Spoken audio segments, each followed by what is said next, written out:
Hi అండి.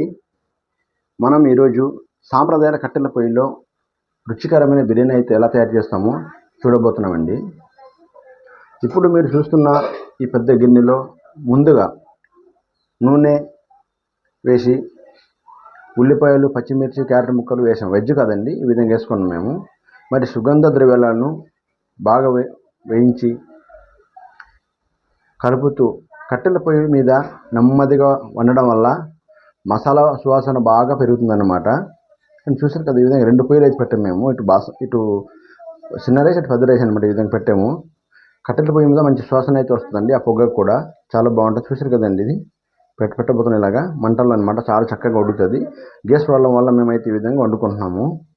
మనకి gas మీదే అలవాటు, ఇటువంటి నార్మల్గా కర్రల మీద పొయ్యి మీద అలవాటు లేదు. చూసారు కదా, ఈ విధంగా అయితే మేము వాడుకుంటున్నాము కర్రల పొయ్యిని.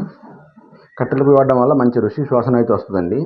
తర్వాత బిర్యానీ శుభ్రంగా కడిగి సరైన మోతాదులో నీరు పోసి మసాలా శుభ్రంగా కలుపుతూ అన్నమాట గిన్నెలో వంట చేయడం వల్ల బిర్యానీ మనకు ఎంత సాఫ్ట్గా వస్తుందో అంత సాఫ్ట్గా వస్తుందండి.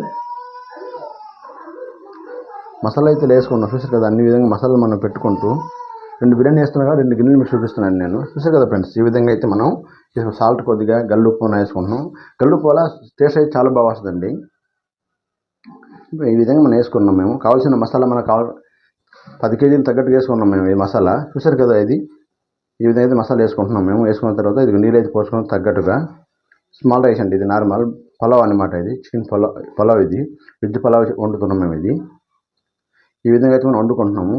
మా కష్టాలు అయితే ఇలా ఉన్నాయి. కట్టెల పొయ్యి మీద చాలా కష్టం ఉన్నాయన్నమాట. మొహలంతా ఎర్రబడిపోయి నల్లబడిపోతున్నాం మేము ఈ ఎండకి. ఎలాంటి జనాలకు పెట్టాలి, బిజినెస్ ఉండాలని చెప్పి ఈ విధంగా మేము పెడుతున్నాం ఫ్రెండ్స్. చూసారు కదా, ఎంతో బాగుంది. మన టేస్ట్ అయితే చాలా అద్భుతంగా అదిరిపోతాయండి కట్టెల పొయ్యి మీద. ఈ విధంగా అయితే చివరిగా వచ్చింది పులావ్ అనమాట. వెజ్ పులావ్ ఇది. ఈ విధంగా 10 కేజీలు అనమాట వేస్తాము. చాలా విడివిడ ముక్కలు అయితే వచ్చాయి. చూసారు కదా ఫ్రెండ్స్, బిర్యానీ శుభ్రంగా కడిగి సరైన మోతాదులో నీరు పోసి మసాలా పట్టేలా కలుపుతాం. మన ఈ విధంగా వచ్చిందనమాట. మనకు చాలా టేస్ట్ అయితే చాలా బాగుంటుందండి. కట్టెల పొయ్యిలో వచ్చే సహజమైన పొగ మనకు బిర్యానీ వాసన ప్రత్యేక రుచి ఇస్తుందన్నమాట. ఇప్పుడు ఫ్రెండ్ చూడండి, బిర్యానీ ఎంత అద్భుతంగా తయారైందో. గింజలు విడివిడికి వచ్చాయి. ఇప్పుడే చికెన్ మసాలా కొట్టేస్తున్నాము. చికెన్ అయితే ఫ్రై కొడుతున్నాం. ఈ విధంగా కొడతాం మేము. చూసారు కదా, ఎంత చక్కగా కొట్టాము. దానిపైన ఇది రేకపోయినా మేము మంట పెడతాం. ఇది బాస్మతి రైస్ అండి. ఇది వాటర్ దమ్ము వేసాము. గ్యాస్ అయిపోవడం వల్ల వాటర్ దమ్ము వేయడం జరిగింది ఫ్రెండ్స్. చూడండి, ఇంత బాగుంది అనమాట. త్వరగా టైం అయిపోతుంది.